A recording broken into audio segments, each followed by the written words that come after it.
This is Charlotte Talks. I'm Mike Collins. On the local news roundup, Robin Hayes, former congressman, former chairman of the North Carolina Republican Party, is indicted in an investigation that may yield yet more indictments. A bill that would compel state sheriffs to cooperate with ICE makes its way through the legislature. Some may be upset by the Mecklenburg County Sheriff expanding his department's role into conducting traffic stops, but not CMPD Chief Kerr Putney. And for the legislature to vote money to give $400 to teachers to buy classroom supplies sounds like a nice idea. But is it? Our roundtable of reporters is ready to detail those and other stories, and those reporters include Eli Portillo, reporter for the Charlotte Observer. Welcome back. Thank you. Nick Oxner is here from WBTV News. Welcome. Long time no see. Yes, right. Exactly. You've been away for a while. Glenn Berkins is founder and publisher of QCityMetro.com. Good morning. Hello. And Eric Spanberg is the managing editor of the Charlotte Business Journal. Thank you for being here, too. Good morning, Mike. We're all on Facebook Live this morning, as a matter of fact. Nick and Eric, the backs of your heads look splendid. Former congressman and up until this week, chairman of the... Still chairman. Yes. Is he still chairman? Yes. Well, he's still chairman until June, right? Yes. Okay. Much to some consternation, but sorry. Well, of the North Carolina Republican Party, Robin Hayes became one of 4 people indicted in connection with an investigation involving donations made to the state GOP. What do these indictments charge? Well, what they allege is that a Durham billionaire named Greg Lindbergh, who owns a conglomerate of insurance companies, among other things, it alleges that Lindbergh and 2 of his employees had a scheme in which they wanted to bribe North Carolina Insurance Commissioner Mike Causey, a Republican, and part of the way in which they wanted to do that was funneling money through the North Carolina Republican Party. Now, we know that the North Carolina Republican Party cut a roughly $250,000 check out of its account to Mike Causey's campaign sometime, I think, last year, and that money came from Greg Lindbergh. We know that because Dallas Woodhouse told me that on the record in October. Would that contribution have been outside the limits of what is legal? Not outside. So that's exactly the rub, right? That is not outside the limits for the North Carolina Republican Party to make such a contribution to a candidate, because the party can do that. It is well outside the limits for what Greg Lindbergh, an individual, could do, because the maximum there is $5,200. And so the rub here, the party said, look, we don't think we broke the law because it is illegal to make a directed contribution, right, for Lindbergh to give money, because he gave $2 million roughly total to the Republican Party. It would be illegal for Lindbergh to then say you need to give some of that to Causey, because then you'd be exactly going around the contribution limits. So the party admitted, hey, we did this kind of thing sort of in a way that was legal, giving money from Lindbergh to Causey. They owned that in October. On Tuesday, however, in the unsealed indictment, the Fed said no, that was not legal. So Hayes, Lindbergh, and Lindbergh's 2 employees are charged with bribery-related crimes. Robin Hayes also faces an additional 3 counts of lying to the FBI that the federal officials say happened during an interview in August. So the alleged reasons that this money was donated to the state GOP was an attempt to get the insurance commissioner to remove, as I understand it, a deputy commissioner who had been overseeing a state investigation into Mr. Lindbergh's company. How is Robin Hayes allegedly involved in this? Well, so we also know that in the meeting that there were probably multiple meetings, but at least one of those meetings between Robin Hayes, Greg Lindbergh, and Mike Causey, Lindbergh said, I'm going to give you this money.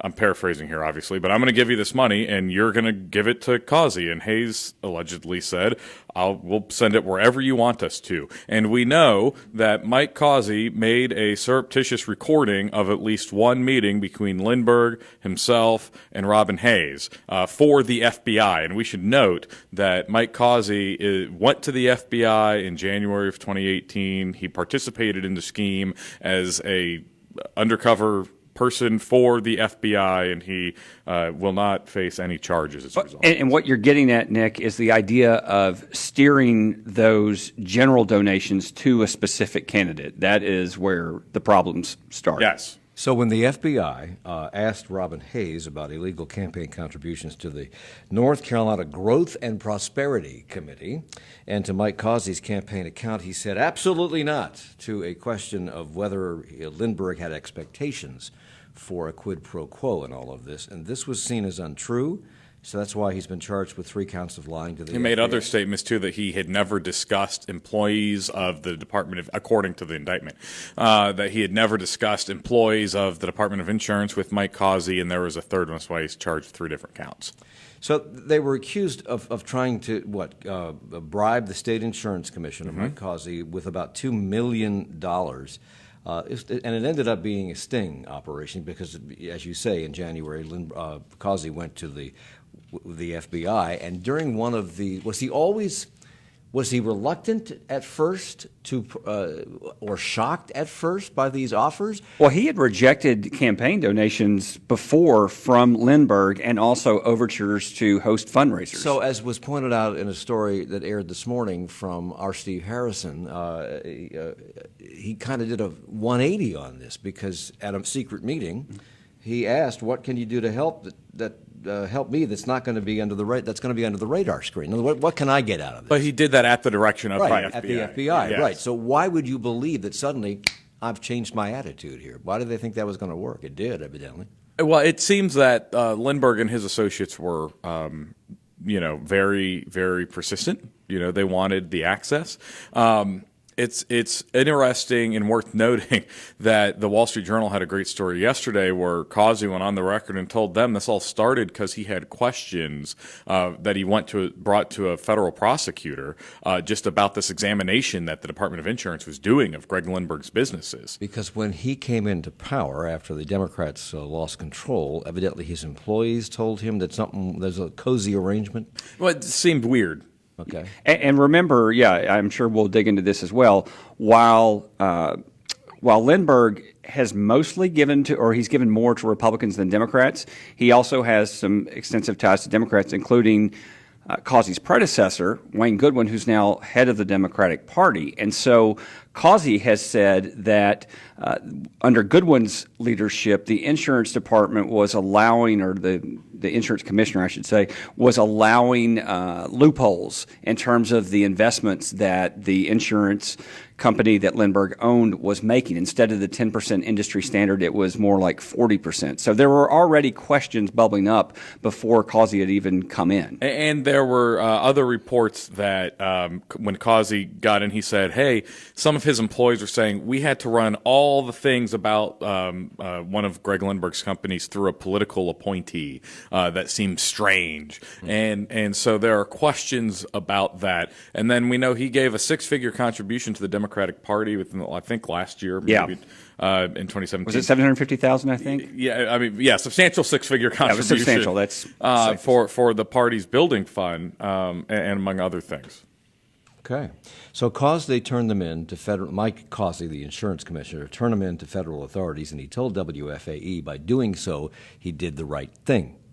When you're sworn into public office, you take an oath to uphold the Constitution of North Carolina and the United States. And I did my duty, and I'll continue to do my duty. Well, that's refreshing. All four, isn't it? Yes, all 4 of these men who were accused in this have pleaded not guilty. How serious are these charges, though? Very, very serious. And what is more serious? A couple things. One, the U.S. Attorney's Office has made it clear that their public corruption investigation continues. But also, if you recall back to October of last year, the first time this investigation was unveiled because the FBI sent a subpoena to the Department of Insurance and it listed the crimes they were investigating, it was all financial and white-collar crimes related to Greg Lindbergh's businesses. So if you're Greg Lindbergh, you know that you still have the looming federal investigation into your business scheme out there as well. So, Eli. And I think that the broader context of this has probably got a lot of people in Raleigh nervous. As we mentioned, the head of the Democratic Party, Chair Wayne Goodwin, he's denied he did anything wrong, but he's also been unavailable for comment this week. He worked as a consultant for a Lindbergh-affiliated company after leaving elected office. Dan Forest, who is running for governor and is the presumed GOP frontrunner right now. And he's the lieutenant governor at the moment. Yep, current lieutenant governor. He's the single biggest recipient of Lindbergh money to Dan Forest-affiliated PACs. So this money has gone a lot of places in North Carolina politics over the last 5 or 6 years. We're talking about the biggest single donor in the state in Greg Lindbergh. And he's not a household name, but he's certainly really well known in political circles, and his money has just touched all kinds of campaigns. And it's worth remembering, to Eli's point, $7.5 million that's been cataloged so far that he has donated, Lindbergh has donated to political candidates and parties, mostly in North Carolina. The second thing I would add to what Eli just mentioned is, while the Republicans have all these problems with Robin Hayes and what's happened so far, remember, on the Democratic side, now you have a fissure within the party of should this money be returned, with some Democrats saying, well, there are no crimes, there's, nothing's gone wrong, let's keep the money. Others saying, including Jeff Jackson from Mecklenburg County, saying, no, this is dirty money, let's return it. So just to distance themselves. Yes. I believe a representative from from Chatham, I was reading yesterday, said, there can be legal donations from someone who's tainted, and this Democratic representative said we should not give back the money just because the donor's tainted. This is a Republican problem. So there's that split in the Democrats as well. And I think it's also worth noting that this couldn't really be happening at a worse time for the North Carolina Republican Party.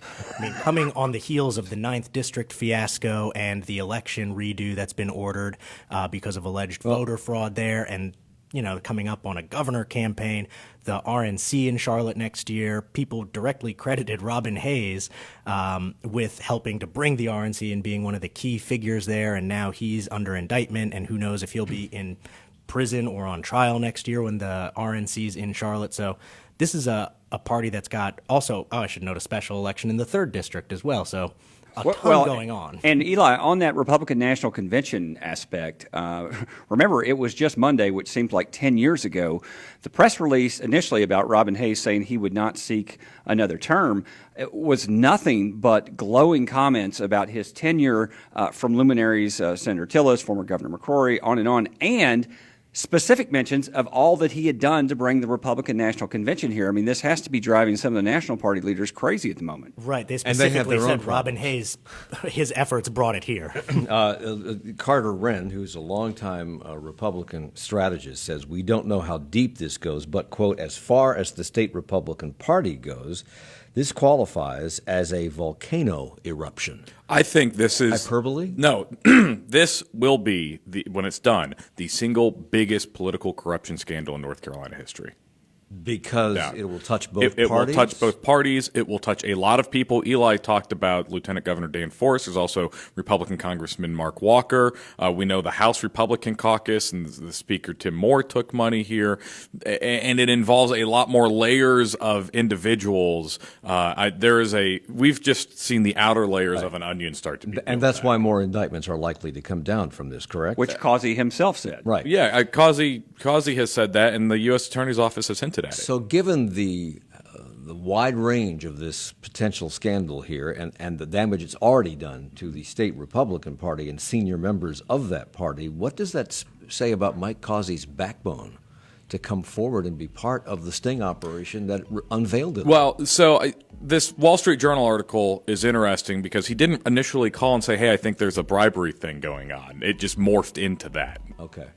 That's Nick Oxener, reporter for WBTV News. He's here with Eric Spanberg from the Business Journal, Eli Portillo from the Charlotte Observer, and Glenn Birkins, editor-publisher of Q-City Metro. We're coming back to talk about the ice bill making its way through the North Carolina House.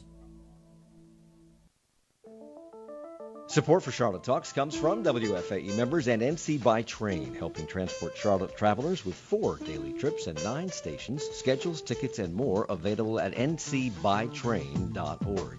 And Bank of America presenting Women, a Force in Business, a conference to empower women to unleash their full potential in the workplace.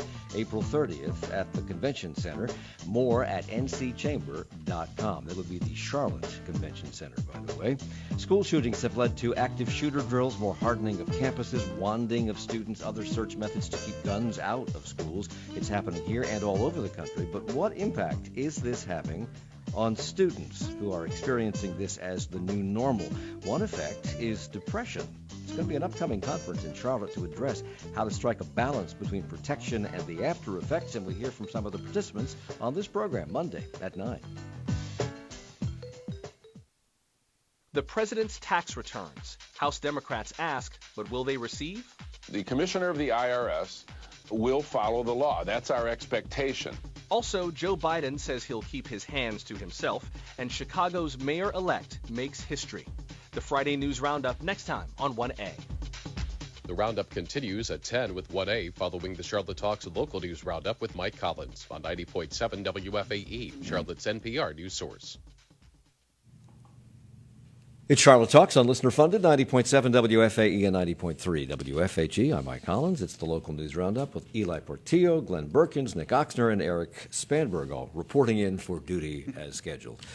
Several recently elected sheriffs around North Carolina, including Mecklenburg County Sheriff Gary McFadden, ended their department's cooperation with immigration enforcement and their 287G program when they took office after the November election. And now there's a move in the legislature to compel all state sheriffs to cooperate with ICE. The bill has already gone through the House. What does it do?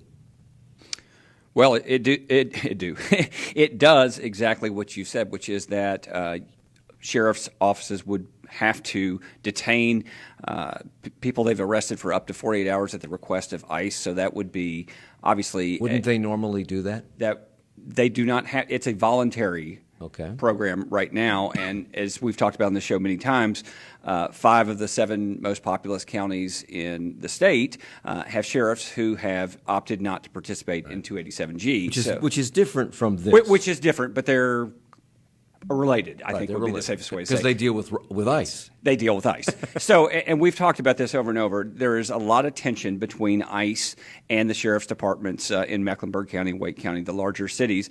And I think that what this really illustrates is yet another rural-urban issue when you get into the legislature. So I don't think that this is surprising. Glenn. And I would say that it's more than just large counties here in the state or even North Carolina. If you look nationally, very few sheriffs actually participate in this program. There is a feeling that there is a general feeling among local law enforcement that that type of cooperation is counter to public safety in local communities, because the Latino communities no longer trust the police departments or the local sheriff's departments. So those local law enforcement officers feel that they have to put a little bit of distance between themselves and ICE in order to solve crimes and to keep that community safe. That's been said repeatedly by Sheriff Gary McFadden and by CMPD Chief Kerr Putney, that it makes communities less safe if they associate themselves with the National Immigration Enforcement Organization. This bill was backed by Speaker Tim Moore and other Republicans. Caldwell County Republican State Representative Destin Hall is the lead sponsor of this legislation. What's happening is certain sheriffs, sanctuary sheriffs in certain counties, are deciding to release individuals charged with serious crimes when they don't have to. Is that true?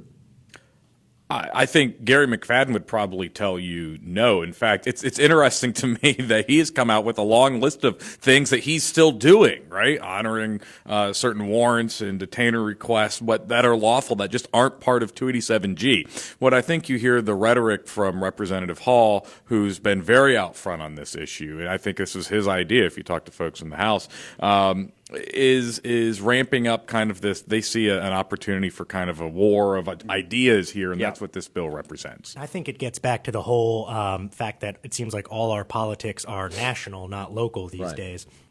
This is really, I think, a distillation of the national debate on immigration, with issues like, should we build a wall? What do we do about the so-called caravans that are coming? Really, you've got those same debates bleeding down into the state and local levels now, where, you know, immigration is really a national issue. North Carolina and Mecklenburg County are not going to solve the immigration problems we have on our own, yet here we are. The way I've heard McFadden explain it is that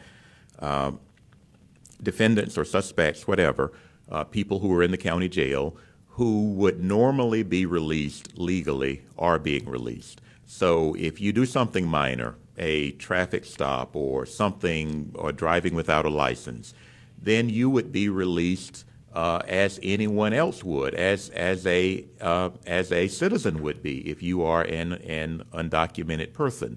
But if you've committed murder, if you've committed rape, just like anyone else, just like a citizen, you're going to be retained. So it's not so much, I think Sheriff McFadden would say, that they're releasing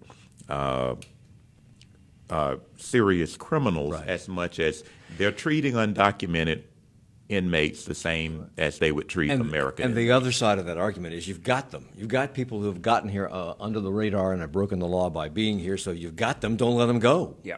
You're helping. Yes, that is definitely the other side of that argument. And I was going to mention, of course, Sheriff McFadden. We've talked a lot recently about him appearing at public meetings and having strong opinions. He was before the House Rules Committee this week, and he said, quote, "You've never spoken to me. You never even called me." No, let him say it. Oh, if you've got it. I've got it. I apologize. That's okay. Here it is. You've been misled. I do not release anybody unless a judge tells me to release them. If you want my people to hold these people in the jail, bring me a warrant, not a detainer. Don't mess with Gary McFadden. That's him talking before, I guess, a House committee in Raleigh. He also accused them of being misinformed. You can read your quote now. Yeah, I was just gonna, the last part of that quote, same voice that you just heard. "So I take offense that you say I may be letting someone out of jail who is dangerous." So going back to the point of, he is saying that the Sheriff's Department is already doing its job. They're not letting people go free who are a threat. So that is the issue here. You may have said this, I don't know, but he said, as you were reading that quote, "You've never spoken to me, you never even called me," but he did say, "You listened to ICE." So no one's listening to the local people. They've already made up their mind, is what he's saying there, right? That is what he's saying. And also, as we dig into this, we should note that the Sheriff's Association has come out in opposition to this. Originally, they didn't take a position. Now, they haven't said that the policy of detaining for 48 hours is bad. What they've said is that sheriff's departments should have the leeway to make their own decision because the voters elect those sheriffs to carry out policy. Let's be clear. The North Carolina Sheriff's Association has come out against this policy, not because they are not in favor of detaining people who need to be detained, and not just to take the sides of the sheriffs who are not in compliance, but to say we need operational independence from the state government. And that is significant because the Sheriff's Association holds a lot of sway in the North Carolina General Assembly and in the court system as well. They're very, very influential. And I actually think it's interesting that the bill passed through the House anyways. The other thing that I guess shouldn't be overlooked is that Governor Cooper surely is sitting there with his veto pen ready, I would imagine, and the GOP does not have the power to override a veto should it come to that. Well, but if you're if you're a Republican political strategist, you are happy to have the Governor Cooper veto to use. Again, this goes back to the greater themes. Yeah. And to Eli's point from earlier, this started in the 2018 election when these national groups, including the ACLU and others, were very unabashedly behind these sheriff candidates who were challenging outsiders, including now Sheriff McFadden against Sheriff Carmichael, including Gerald Baker, who knocked off longtime Sheriff Donnie Harrison in Wake County. They made this an issue. This was the issue, and they got 5 knocked off the long time sheriff in Guilford County on because of this. And so you're right, Nick. That was the one differentiator. Really, that was the issue. Yes, and it got a lot of outside money and really ramped up a campaign that the level of which you've not seen normally in a county sheriff's race. And I think that regardless of whether this bill were to somehow become law or to be vetoed, as is more likely, it's going to continue to be an issue in 2020. As we've seen, this is a potent issue, and the sheriffs, if this became law, they would have a great thing to oppose and become public heroes for that as well in their districts with their voters. So is this bill now in the hands of the Senate? Yes. Okay. What's the timetable on it? Do we know? Don't know that. Okay. It seems that every year, every passing year brings more homicides to Charlotte. And again, this year, homicides are up sharply. How many cases have there been in 2019? So we have 34, right? 34 so far, 33 in the first quarter. They don't rise every year. They kind of go up and down. down. Last year was actually down. Yes, last year was actually down. What was different about this year is it took a gigantic leap up. It went from 10 in the first quarter of last year to 33 in the first quarter of this year, and there has been one so far in April. If you look at the breakdown, there have been 6 related to domestic violence, 4 were drug-related, 5 were robberies, 7 stemmed from arguments, 1 was an officer-involved shooting, and 10 were unknown causes. And in most cases, the victims knew the assailant. In most cases, yes. And I was just going to say, Glenn, I think you've talked about this on the show too, the fact that over and over when we have discussed this or heard the CMPD chief, others from the police department, they have talked about people resolving issues with guns almost immediately. I mean, that has resonated throughout these trends. This is something that Kerr Putney has talked about repeatedly in the community, that people are resorting to using guns to settle the simplest things instead of just having a face-to-face argument about it, and the department has called this a shocking number. It also says it's a problem that's much bigger than CMPD, and it stems from more people resorting to guns. Are they saying this is something that the police cannot solve? Well, they're saying it's something that the police cannot prevent, and they did talk about that. I think the most frightening and perhaps egregious example of people settling their disputes with guns involved the 27-year-old mom who was just caught in the crossfire, driving home, I would presume, from somewhere, and she was caught in crossfire and killed, mother of 2, because, according to investigators, 3 men decided they would have a shootout on a public street. And also a prosecutor's car, he was not hit, but one of the bullets, I believe, hit his car. So the other thing that I believe it was Chief Putney said this week is they're very frustrated and concerned because people who are shooting victims and survive are reluctant to talk about the circumstances and who may have done it. Yep, he says young people especially will not cooperate. All we can do is assume that there's some issues going on that we need to break through culturally, because if you're not going to help us bring people to justice, we're going to have a lot of families who are suffering who never get closure. So this translates into police being unable to solve nearly a third of this year's homicides. That's 10 out of 33, and they're appealing to gun owners to help. How? Well, gun owners, they're asking them to make sure their weapons are secured. They're not, left in a vehicle overnight, that they're secured when they're in the home, something like a safe with, good locks on it. 90% of the homicides so far this year in Charlotte have used a gun. It's by far the most common method. And Chief Putney has said many of those weapons are stolen. I think if you multiply it out, we're on pace for about 132 or so murders this year, right. And that would be a record in Charlotte. There have been times before when we've been on pace to break the previous record, but it hasn't happened. I think that sort of compressed spate of violence, though, is really, unusual for Charlotte, and especially that shootout in which the young mother was killed. That was at about 5:15 p.m. on a weekday about a mile from uptown Charlotte. This is not a city that has a lot of shootouts in the middle of the afternoon on very busy streets in which people driving about their day are killed. To me, that's a really shocking homicide. I agree, and I think that struck a lot of people, exactly the circumstances you just described. That's not something that's common in Charlotte. I think that really set a lot of people back. Obviously, any of these are horrible, but the circumstances of that one were particularly jarring. We've had a number this year that had the potential to go that way. I remember others. One was at a gas station where someone was shot and killed. We've had they're not all occurring in a private residence or off on some dark alley. Some of these shootings are happening in very public places where innocent lives could be taken. CMPD Chief Kerr Putney will be with us on Tuesday on this program to talk about that and other things, including perhaps his welcoming of the sheriff's expanded role in police activities. We talked last week, or the week before, I've forgotten which now, about the reaction in Cornelius to Mecklenburg County Sheriff Gary McFadden's traffic control operations on a Sunday afternoon on Jeton Road.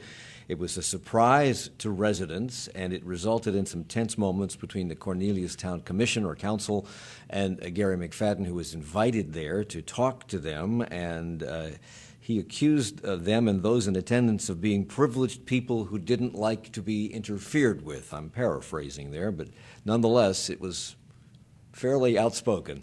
The fact that these traffic control measures actually surprised a lot of Mecklenburgers. They didn't know that the Sheriff's Department had that power to do that. Only police can do that. No, not true. The Mecklenburg Sheriff's Department can do it, and they plan to do it even more. And this week, Kerr Putney said he has no problem with this move to expand a sheriff's law enforcement profile. Has there been any reaction to that comment? To the reaction that he has no problem, I have not. No, I've not heard the reaction to that. But I think all of us around this table found that very interesting because Sheriff McFadden has said pretty loudly and emphatically that he is going to broaden what the sheriff's department does. Is that because of his police department yes, background? I think that's a lot of it because he knows that job. And the other interesting thing to me about the current uproar about this is actually the department purchased radar detectors and sent deputies. You have to be trained on the use of radar, and you have to buy the equipment to do stuff like that. Mm-hmm. That actually all happened under Sheriff Carmichael. No one knew about it because they had never actually used it. In fact, he bragged about it at a thing. One of my colleagues was at one day. We tried to do a story about it. They didn't want to talk about it after that. So this isn't new, but certainly he's making good use of it. Whenever there's a traffic enforcement action such as those, there are always things that they find, and they usually list those things. So many people were driving without a license. So many people without registration. So many people had drugs or guns or what have you. A lot of people end up in the criminal justice system based on traffic stops. Those traffic stops disproportionately have always been in poor and minority communities. What the sheriff is doing is taking those traffic stops to some of our more affluent communities. And it's going to be interesting to see if it will result in that same collateral damage. More people entering the criminal justice system because they had marijuana in their car when they were pulled over, and the sheriff's deputy is that why smelled he's it. doing it? Because it's making a point that it's not just people in the black community that do these things; it's everybody everywhere. Well, that calls for speculation, and I'm not going to speculate why he's doing it. But I feel confident that there will be people who are entered into the criminal justice system who ordinarily would not have been entered into the criminal justice system because they never would have had an encounter with law enforcement. Interesting. And the sheriff has said that, they identified a traffic hotspot in Cornelius where there was a lot of speeding, where there had been some fatalities, and that's how they picked that spot, and that they're going to continue to use those criteria. On CMPD's side, they've had issues with staffing. They've had issues with a lot of retirements. They haven't been able to hire the number of officers they want to get up to full staffing. And at the same time, Charlotte has seen increasing traffic fatalities, a record number of pedestrian fatalities for the last 2 years. So Charlotte is arguably a city that needs more traffic enforcement. So this is speculation, but I can see Chief Putney saying, well, we don't have enough officers and we need more traffic enforcement. Thanks for the help. Yeah, you do that, and we'll focus on serious stuff like shootings and things like that. When we come back, we'll talk about the proposal in the legislature to give $400 directly to school teachers to buy their own classroom supplies, about streetcar construction slowing just in time for the convention, and about coal ash removal, among other things. It's Charlotte Talks on WFAE. Support for Charlotte Talks comes from WFAE members and Levine Cancer Institute, part of Atrium Health, dedicated to bringing care and treatments to the Carolinas, offering access to current clinical trials and 200 cancer doctors at more than 25 locations. Atrium Health. The president backs off his threat to close the southern border with Mexico at least for another year. Joe Biden addresses his past behavior around women who say they have been uncomfortable around the former vice president. Chicago elects its first African-American female mayor, and the House committee issues a subpoena for the full version of the Mueller report. Just a few of the stories that Joshua Johnson and his panel of journalists will be talking about as the News Roundup continues in 20 minutes at 10 o'clock on 1A. And we will continue our conversation here about local and regional news in just a moment.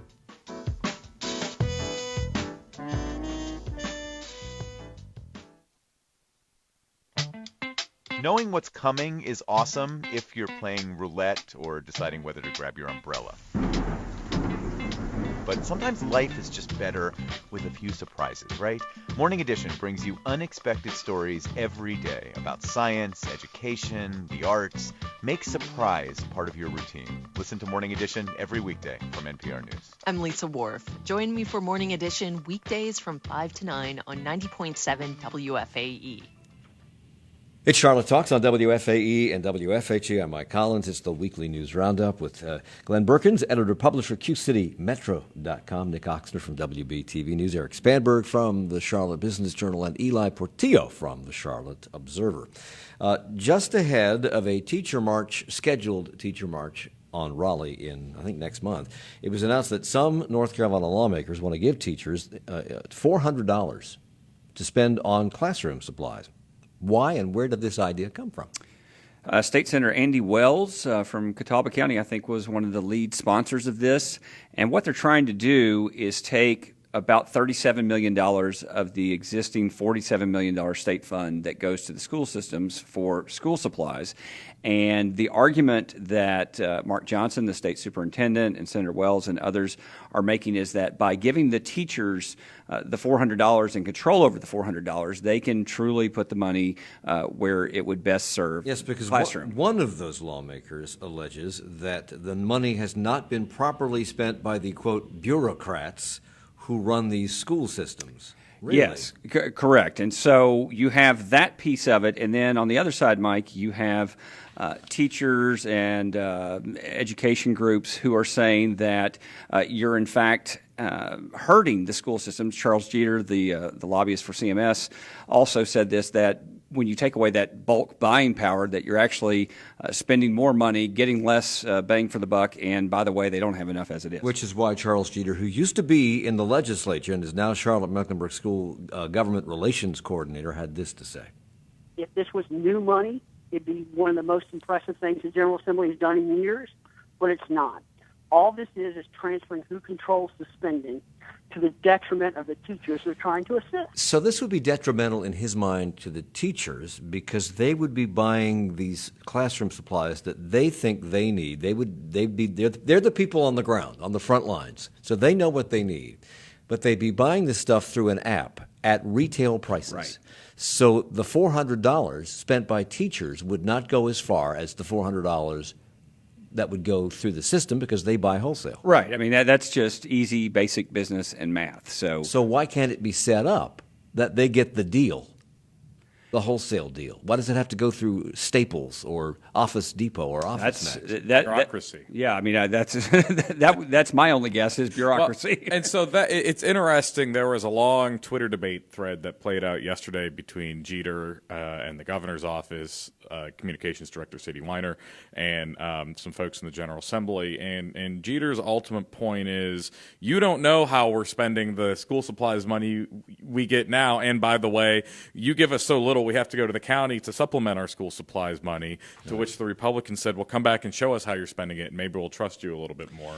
You could argue, though, this is good intentions, wrong execution. Yeah, right. And even with even with going to the county or whatever, if you know teachers and you talk with them, they're still spending many of them still spend out of their own pockets. So State Senator Andy Wells, who is the Catawba County Republican who came up with this idea, the primary sponsor of the bill, says that bureaucrats use the money to pay for other things on their to-do list and leave teachers to pay for their own classroom supplies. Is there some truth in that? We don't know. Right, I mean, point blank. Brent Woodcox, who's a lawyer on the Senate Republican staff under Phil Berger, who would presumably be supporting Andy Wells in his legislative proposal, said on Twitter yesterday, well, do you have a breakdown? He asked, and Jeter said, we're preparing that. So no one has it yet. No one's looked at the line item breakdown. You'll be shocked, Mike, but we're having a fight about things we don't actually have the answers to in our political realm. That's unprecedented. So Leon Winter, who's already been referenced here, the Director of Governmental Relations, i.e. lobbyist, for the North Carolina School Boards Association, says she's not aware of any school districts using funds for unintended purposes. How is she confirming that if we don't know how it's being Well, spent? unaware is very opaque. Yes. Look, here's the bottom line. Would it surprise me one bit to see line item transfers out of the school supply budget into other places in any one of the 100-plus school districts around the state? No. Would it also surprise me to know that most of it's being used as supposed to? Also no. By the way, Nick, that's never happened in the legislature itself, right? They don't. No. But they didn't get to write the budget. So now, That's a key point. have we heard from teachers about this idea? Well, we know, for example, that the North Carolina Teacher of the Year, who was scheduled to appear at the press conference supporting this legislation, ultimately backed out and just said that she did not think this was, quote, the right choice for teachers. So I think that's probably an indication of where teachers. So, and just so people will know, they would buy these supplies using the Class Wallet app. Is there any connection between the manufacturers, inventors, the people who hand out the Class Wallet app, and the legislature? In other words, is there money to be made here? I don't know the answer to that question. I believe it was specified, wasn't it, that they don't get money from the state; they get money from their relationship with the retailers. Now, that doesn't answer your first question, so that's a partial answer. Okay, you may have heard the Republican National Convention is coming to Charlotte in 2020, and the Charlotte Area Transit System had hoped to have had the second phase of the streetcar up and running along by convention time. And now CATS Chief John Lewis says that's not going to happen, and part of the blame is being put on the convention. It's the first time this has happened, a construction project, a transit project in a city that is having a convention. Don't know if that's true or not, but why is the convention slowing things down? Well, you have some security issues that would require them to stop construction. Is it 30 days before you? 60 to 90 days. 60 to 90 days. Thank you. So 60 to 90 days. So that's the first part of it. But the city manager, Marcus Jones, pointed out that is hardly the sole cause of their delays. May I put my old man hat on? You were going to do it anyways. That's right. It was already on, as a matter of fact. I never take it off. That's what I was going to ask. When does he take off that hat? Okay, let me just pose this to you. In the 1970s, you remember the 1970s, don't you, Eli? No. Some of us were born in 1989. Go on. In the 1970s, they built this thing called the Metro subway system in our nation's capital, and the entire city for years was torn up with explosions going on underground, with roads covered with wooden planks because 60 feet down they were building a subway tunnel. They did not move, last time I checked, they did not move the United States government or the president out of Washington for that period of construction. If they can do that, why can't we build one measly little line that runs down one measly little street past one measly little building? Why can't we do that? Get off my White House lawn! So what John Lewis, the CATS CEO, ended up saying was that they will hopefully, he says, be done with the actual construction, but the federal government requires an uninterrupted period of testing for about 4 months before they're allowed to put passengers on it. He says I that ask once again, why can't that go on while people are here for the convention? Well, what Lewis has said is that the Secret Service and other federal agencies like DHS have said that there can't be any construction or construction-related activities in the secure bubble during that time. But I think, as Eric said, Marcus Jones, the city manager, actually walked that back at the same meeting and said there have been other problems with this line, and it was trending this way anyway. So now they're going to probably have it open, they say, in early 2021, which, considering it's a 2.5-mile extension, will put us at well over a year and a half per mile of construction time when this is all said and done. So by early 2021, we might have that open. I think it's also worth noting that another thing John Lewis said is that the current streetcar that's open now is actually going to shut down this summer for 8 months. So that they can raise the station platforms by 6 to 8 inches to accommodate new cars. So not only will there be streetcar construction going through 2021, the current streetcar is about to go out of commission for pretty much the rest of this year. Because we built a thing that was going to be obsolete like 2 years after we opened it, knowing that. Because look who's got a young, grumpy old man hat on. Oh, yeah, I might be 29, but I'm just as old in spirit as Mike Collins. Well, and City Council was also pretty openly skeptical, some of the members, about future phases of the streetcar. Ed Driggs asked if that would cost between $300 and $400 million. John Lewis said that's probably a rough ballpark figure. And it's worth noting that all of that money, the way it's structured now, would have to come out of Charlotte's general fund, because the streetcar is not funded by transit funds or the half-cent sales tax that other transit lines CATS operates benefits from. Ding, ding, ding, ding. That's the most important point right there. So the streetcar's future, I think, I should have said clang, pretty clang, clang. Sorry. in doubt. Unless they find a new funding source or council gets a lot more enthusiastic about it, because they're going to have to take that money from the same pot that funds, the police department, the fire department, everything else the city does locally, and that's a big ask. And the other subplot running through this story is that fairy tales do come true. It can happen to you if you're young at heart. Just know that. Okay, as we recall, it was a surprise to those on city council not too long ago that the city was going to come up $77 million short of the money needed to complete the Cross Charlotte Trail because it was not initially budgeted properly, and now emails obtained by WBTV show that city employees knew this before council members. How long before, Nick? Months before, not only before they told council, but also they knew it before the November of 2018 vote where the transportation bonds were on the ballot. They got approved, and $5 million of the $50 million transportation bonds went to the Cross Charlotte Trail. So the emails obtained by my colleague David Hodges show that staff knew this for months and months, and if you read the email traffic back and forth, they said, ooh, this is going to be bad. Let's think about how we roll this out before we just tell people. Really? So there were mentions of not wanting to inform council members, at least not immediately, until they thought this through? And the emails, correct me if I'm wrong, Nick, because it's WBTV's story, but the emails sort of danced around the issue. The answer was not that they weren't going to tell, but how do they tell and when do they tell? That's exactly, yeah. There was never like we're going to keep this secret always. Why is that a difficult story to tell? Why would that be a concern for people who did not make the mistake in the first place to tell a council that wasn't around when the mistake was made in the first place? Why would that be difficult to tell? One gets the impression that they were afraid of letting the cat out of the bag on the shortfall before they got some of the other projects approved. They say that's not connected. But there's an email exchange where they run into a member of the staff runs into Greg Phipps. Yeah, who asked specifically about this, and they said, and someone reports back to their boss, hey, I had this conversation with Councilman Phipps, and they said, I'll reach out to him, but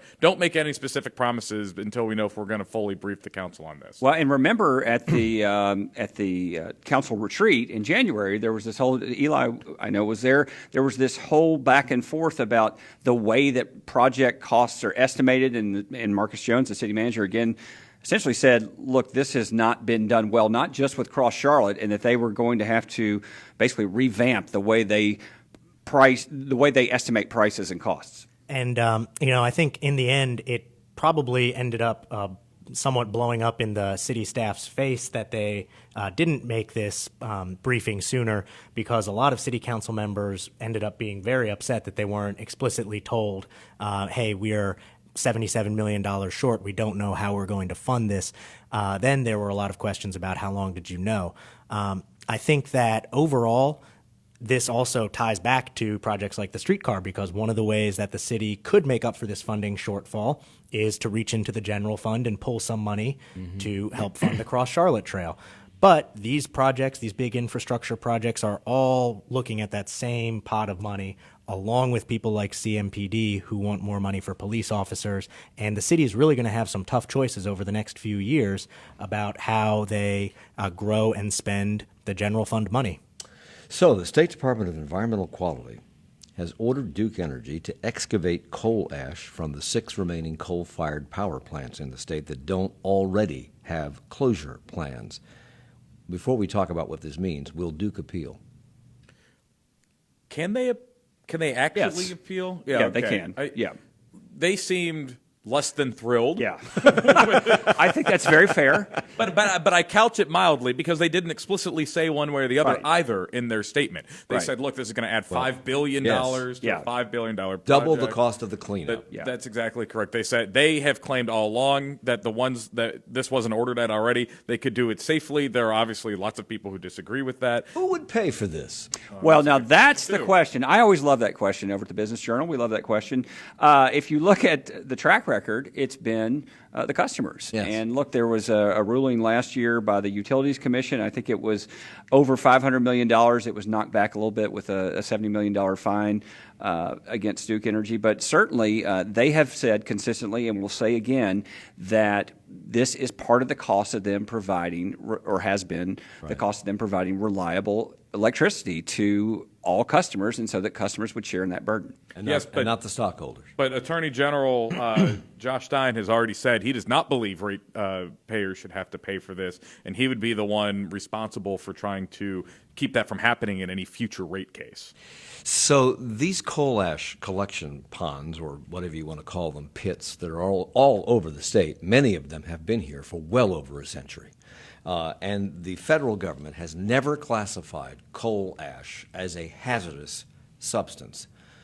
Look, we've done 1,000 shows on this. They've never classified it as a hazardous substance. So why is our Department of Environmental Quality saying that it's the only way to protect public health and the environment? So I think the oldest coal ash ponds in our area date back to the 50s or 60s, I believe, but at least a half century old. And the federal standard actually still remains. This was the big debate in the McCrory administration. What should the toxin level be? The federal standard continues to be... How can there be toxin levels if it's not hazardous?